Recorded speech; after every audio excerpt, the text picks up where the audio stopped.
Welcome, guys, to week one Sunday edition of the Prop Shop. I am your host, Bobby Stanley, also known as PropHolliday on Twitter, here with the GoldBoys.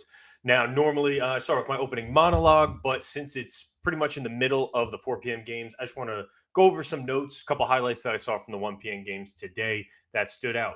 Let's start out with everything before kickoff. Tyreek Hill was arrested on his way to the stadium. It looks like that is going to be investigated. I saw a couple memes and stuff online. I don't know if it was drug related, what he had on his persons. Some people are insinuating that, but that just might be a Miami thing. Dak Prescott gets a $240 million extension. Justin Fields ends up being the week one starter. I think I saw the bet was Russell Wilson was minus 400 to be the week one starter. Justin Fields gets the late scratch and the start and the win. I guess we'll call it his win, but we'll talk about more on that later. And Kendrick Lamar is performing halftime of the 2025 Super Bowl down in New Orleans. He took down Lil Wayne for that honor. Let's talk about actual football now. Bears and Steelers both won without scoring an offensive touchdown. This is for the first time since week one of 2006. Fairly uncommon. I thought TJ Watt won that game single-handedly on defense. He was completely disruptive on every play. A couple of his strip sacks, I think, got turned over, but you can give that win to TJ Watt, and he puts his stamp on a Defensive Player of the Year campaign right out of the gate. The Carolina Panthers are once again the worst team in the NFL. I will admit I was on the Panthers. I gave them out +4. I was all over Chuba Hubbard scoring. I took the FanDuel 100% moneyline odds boost and put on Carolina. And man, was I wrong. They're atrocious on both sides of the ball. That was a shellacking from the jump with the Saints. I don't think anyone in that franchise is going to throw in the towel on Bryce Young this early. It would be admitting one of the biggest mistakes in NFL history. Kind of feel bad for the new head coach that he's stuck with this. They're not going to bench him this early. He doesn't look like a starting NFL quarterback. It's that simple. He can't feel pressure in the pocket. He's way too quick to escape. He can't step up in the pocket and make the throws, and he can't make a throw on the run. It all looked bad for Carolina. I didn't see many glimpses of hope. Also, it didn't look fluid. Like when the ball was snapped offensively, it looked like there was a delay. No one seemed like they were on the same page. A lot of issues over there in Carolina. Let's go over to the Minnesota Vikings, and Sam Darnold is in the best opportunity of his career from a scheme, from a coaching staff, from a talent standpoint. He started today 12 of 12. He didn't throw his first incompletion until 1 minute left in the first half. With no Jordan Love in Green Bay, can the Vikings squeak in a wild card seed in that NFC North? I maybe the Giants are just that bad, and they probably are that bad. Not as bad as their uniforms, but they're still pretty bad. The Minnesota Vikings are a team I'm going to keep my eye on the rest of the season. I do like where Sam Darnold's at. Buffalo, bad first half, quiet out of the gate. I think they were down 17-3 at one point in Arizona. They come back and win outright. Ended up being a shootout. Josh Allen, again, MVP campaign coming from him. I think he had 2 rushing touchdowns. I think he threw 2 passing touchdowns. I have to double check on that. But Allen looked good despite a shaky first half. They pull out the win at home. Cincinnati, the biggest week one pick for anyone in a survivor pool. I actually changed my pick 10 minutes before half. I got the Seattle Seahawks, waiting on them to drag it out against the Broncos. But Cincinnati falls. Biggest spread at -8.5. They never looked in rhythm. You can make the case because Jamar Chase wasn't there during the preseason or any of the training camp. But Cincinnati, I think, will be okay. New England seems like they're going to be one of those teams where they're probably going to win 4 or 5 games, but they're going to be in about 12 of them. They're going to be a tough out every week under Gerard Mayo. Cincinnati gets upset week 1. First half unders go 6-8 in the 1 p.m. game. So those with some overs, those with touchdown parlays, outside of a few you might have strung together, it didn't look promising. Miami Dolphins, back to that Tyreek Hill situation, wins on a walk-off 52-yard field goal. I was actually really impressed with the Jacksonville Jaguars otherwise. I thought Trevor Lawrence played well, really pushing the ball downfield. I saw some strides from him. But when ETN fumbled the ball out of the back of the end zone in the second half, that was the changing moment for that game. Hats off to Miami for pulling out the win, but Jacksonville's not going anywhere. Tonight, in Sunday Night Football, we have another legitimate matchup. We got really lucky early on. We got Baltimore and Kansas City out of the gate, followed up by Green Bay and Philadelphia. And now we get the LA Rams going over to Detroit. They are 4.5-point underdogs. LA going to Detroit, and it's a replay of the divisional matchup from last season where the Lions won 24-23. Let's look at the Rams side of the ball. LA, they're going in banged up. It's not a great start for the regular season for them to come out and say, okay, I'm missing my starting left tackle. Rob Havenstein not going to play. Missing my starting right tackle. Probably a green light for Aiden Hutchinson. I think you can get over 0.75 sacks for minus 115. I would definitely take that for one unit. Not an official play for me here, but something I caught throughout the day. Aiden Hutchinson's probably going to be in for a big game. On defense, the Rams put their cornerback one, Darius Williams. They just signed him over from Jacksonville. Used to be an LA Ram at one point. He's now on short-term IR. He can't play for the first 4 weeks of the season. Tweaked something very late in camp leading up to week one. He is out. And their starting inside linebackers are Troy Reeder and Christian Rosenboom. David Montgomery's going to be in for a big day. So we got the middle of that Rams defense looking suspect. Amon-Ra St. Brown has a phenomenal matchup on the corner. They have a rookie undrafted free agent, I think, out there with Tre'Davious White and Quentin Lake. We're going to see a rookie undrafted free agent and middle linebacker, Omar Spites. He's going to spell Rosenboom or Troy Reeder at some point. God, I hope so. Either way, I think it's going to be rough for the Rams in the post-Aaron Donald era right out of the gate. Full disclosure, you can see this right here. I'm a Rams fan. I'm not going to hide this. You could call it a bias, but I have no problem fading my team. I do not think the Rams are set up for success tonight. They're still a 10-11 win team for me, but this matchup in Detroit, we're going to talk about the Lions in a second, they're not off to a good start, I would say, with what we know from an injury standpoint. Let's look at the Lions. I think the Lions are the favorite in the NFC. I do think the San Francisco 49ers take a step back this year. We'll talk more about them tomorrow night for the Monday Night Football. But for tonight, if I look at this Lions team, what they did in the offseason, they get 14 of their first 15 games indoors. That is massive for Jared Goff.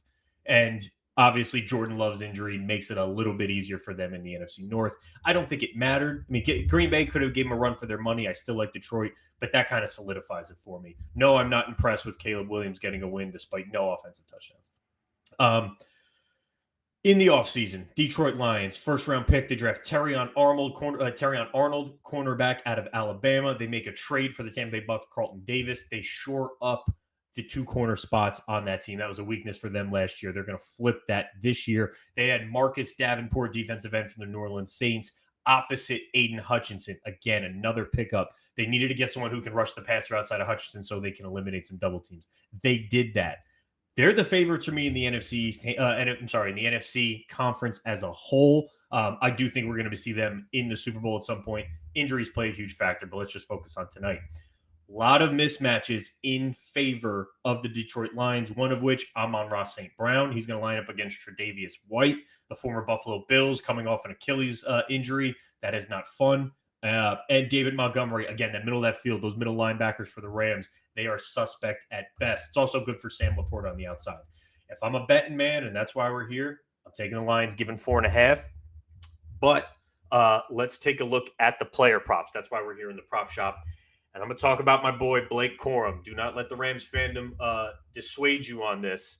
Let's talk about Blake Corum, Rams running back, rookie running back out of Michigan, over 22.5 rushing yards. I got it at 22.5. The line, I think, has moved to 24.5. I would still play it there for one unit.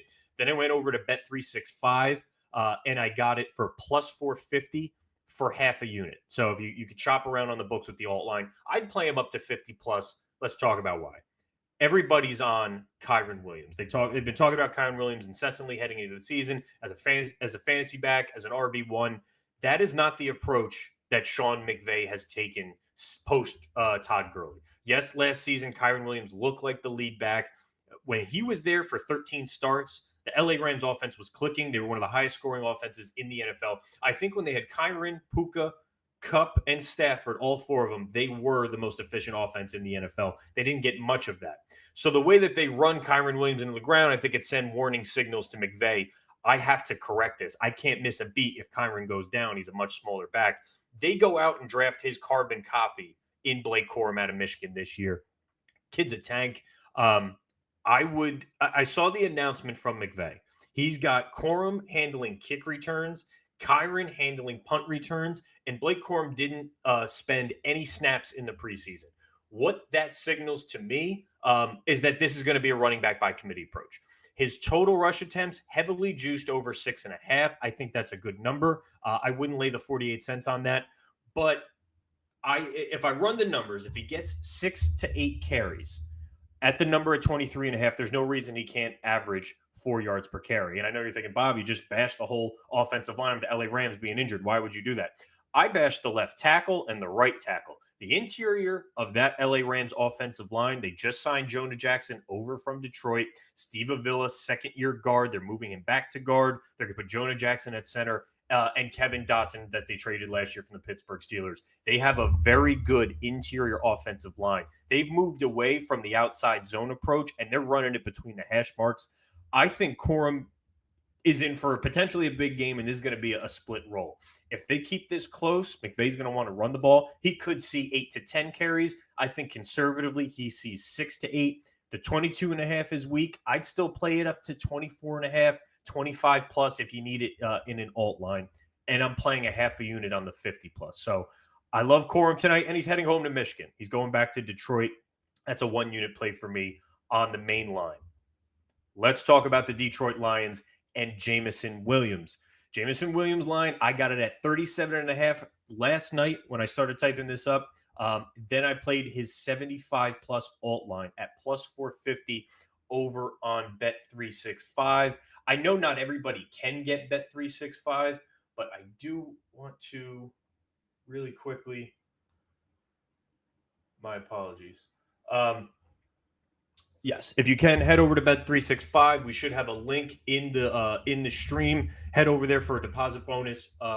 It's an awesome book. If you're a player prop bettor, it is one of the better books you can get a hold of. Make sure you get over to Bet365 through the GoldBoys. But let's talk about Jameson Williams. I'm drinking the juice on the Jameson Williams offseason hype. Finally, with the departure of Josh Reynolds, he is the clear-cut wide receiver 2 to Amon-Ra St. Brown. I think he's going to run the full route tree, and the expectation from camp, from the offensive coordinator, from from the head coach, is that he's going to double his snaps from 2023 to 2024. In the 3 games last season that he saw 6+ targets, he hit this in 2 of 3. He averages 14.4 yards per reception. He's a big play wide receiver, but they're going to get him more involved in the short and intermediate routes, and he has the ability to take the top off of defense. I'd play this at 37.5. I'd play it up to 39.5, and then I'd feel a little bit skeptical. I'm projecting him 7 targets, 4 receptions. That 14.4 number, probably not going to be realistic as far as the yards per reception, but even if we get him down to 10, those 4 receptions should put him over 37.5. So I love him there. It's a bonus that he's playing this young Rams defense. Tre'Davious White is going to be matched up on Amon-Ra St. Brown. He's going to get Josh Wallace, undrafted rookie free agent for the Rams since Darius Williams is on IR. I think he's going to own the matchup, so I'm getting a very beatable line, assuming Jameson Williams is going to ascend to that wide receiver 2 role clear cut. Khalif Raymond is going to be in the slot. And then 75 plus in case he goes off, we're getting plus 450. I would go half a unit over on that. With that, let's talk about some anytime touchdown scores. We're going to the touchdown liquor cabinet. For those who do not know, first time tuning in, my touchdown liquor cabinet, I got my top shelf. I got my 1 unit guys. I got my guys who I'm very confident that they're going to have multiple red zone attempts. I got my mid shelf. If everything breaks right, we're in that plus 200 to plus 300 range. And then I got Well Vodka. Well Vodka gets Well Vodka prices. But let's talk about top shelf, my 1 unit play. It's Cooper Kupp, plus 125 at 1 unit. I think they're going to bounce Cooper Kupp and Puka Nacua off these 2 cornerbacks, off Carlton Davis and off Terrion Arnold, the rookie. I'm getting Kupp at plus 125. He's the healthiest he's been in the last 2 years. All signs point to him and Stafford being on the same page. When it comes to touchdowns, Puka really wasn't that guy last year. I think he had 3 or 4. Cooper Kupp, someone they look for in the red zone. He has the ability to take the top off the defense. And when Stafford locks in on a guy, he locks in on him. We saw that with Puka last year, with Cooper Kupp in the Super Bowl year, and then obviously Calvin Johnson. But I'm getting plus 125 on Kupp. This used to be minus 110 2 years ago. I'm going to bank on him being healthy and him getting a ton of targets today. My top shelf pick for 1 unit touchdown score is Cooper Kupp. I would normally say, you would go, oh, Bob, you love David Montgomery. I'm not laying negative odds on a touchdown score, not in a game with a total of 52 and a half. Dave Montgomery is minus 120. Do I think he's going to score? Yes, I do think he's going to score. I don't like laying 20 cents of juice on a touchdown score. It's just not my style. Maybe later in the season when we have a little bit more information available to us, but not right out of the gate. I'm going to try to stay at plus odds for as much as I can. Let's go down to that mid shelf. Your Jack Daniels, your Bacardi, your Casamigos. Mid shelf for me, it's the two guys I talked about before. I think they're going to have huge opportunities in this game. So Blake Corum, I got it plus 210 for a half a unit. And then Jameson Williams plus 250. Jameson Williams at plus 250, he can score a 40, 50-yard touchdown in the clip. We've seen that. We've seen him involved in the running game and in end arounds. I like Jameson Williams, especially at the plus 250. With Corum, everyone's hammering Kiron Williams. Like I said, it's minus 110. It's minus 120. That's not my bag. If I can get a 1B running back at 2-1 between the tackles, I think Corum gets in the end zone tonight. We're getting over 2-1 on their money. Corum is my mid shelf. Well, Vaca, this is your $5 stuff. These are your happy hour prices, and I got a web to spin for you. I got Matt Stafford at plus 1,500 on FanDuel. I went a quarter of a unit, make it $5, $10, depending what your bankroll is. Make it $1. Matt Stafford at 15-1 heading back to Detroit. Last postseason, when they lost that game in the wild card round, apparently his wife and his kids were verbally harassed by Detroit fans. He did not appreciate that. So he kept his wife and his kid at home tonight. They will be watching. If we get to a 1 yard line, 2 yard line situation, I would not be surprised to see Stafford push one over the edge. Yes, he's getting up there in age, but I'm getting 15-1 on a pissed off Matt Stafford, and he's finally getting the credit he deserves this offseason. You heard CJ Stroud talking about him. You heard Caleb Williams talking about him. These guys talk about him like they talk about Aaron Rodgers, like older generations talked about Peyton Manning. He's finally getting the credit. I think he comes out fiery in week 1. The matchup may not be great for him, but at 15-1 in Detroit with what we knew from last year, I couldn't help myself. So Matt Stafford at plus 1,500. I just checked on FanDuel right before we started the show. It's down to plus 1,300. It's still a good find. There's going to be an opportunity there. If you watch the camp, the preseason practice with the Dallas Cowboys, there was a batted pass. Stafford catches it in practice, in a live practice with the Cowboys, and ends up running it in for a touchdown. He rolled in for a touchdown, but he has it in his mind that he can still do these things despite getting closer to that 40 number. So my well vodka is Stafford. My mid shelf is Corum and Jameson Williams. My top shelf is Cooper Kupp. Yes, I have 3 Rams on there. It's because the odds are totally juiced for the Detroit Lions. I'm not laying negative odds on Montgomery. I wouldn't lay negative odds on Kiron Williams. I think you can get Amon-Ra St. Brown at plus 100. If you can get that at even money or better, I would bet Amon-Ra St. Brown and put him in that Cooper Kupp top shelf territory. But for me, I went with Kupp at the plus 125. If my fan hat is on, I think the Rams lose tonight. I would lay the 4.5 points. There's just too many mismatches for the Detroit Lions on this team. But we have another awesome Sunday night football game ahead of us. And then tomorrow night, we're going to be back live at 5:30 for Jets and 49ers. That's another good one. I give hats off to Roger Goodell for making these the opening weekend primetime games. They're 2 for 2 right now. Let's hope tonight's not a blowout, and the same thing goes for Monday night. Lock in Jameson Williams over 37.5 receiving yards. Lock in Blake Corum over 22.5 rushing yards if you can still find it. Play that up to 24.5. And I'm dabbling with both their alt lines. Check them out on Bet365. Guys, lock these in. Best of luck, and thank you for tuning in.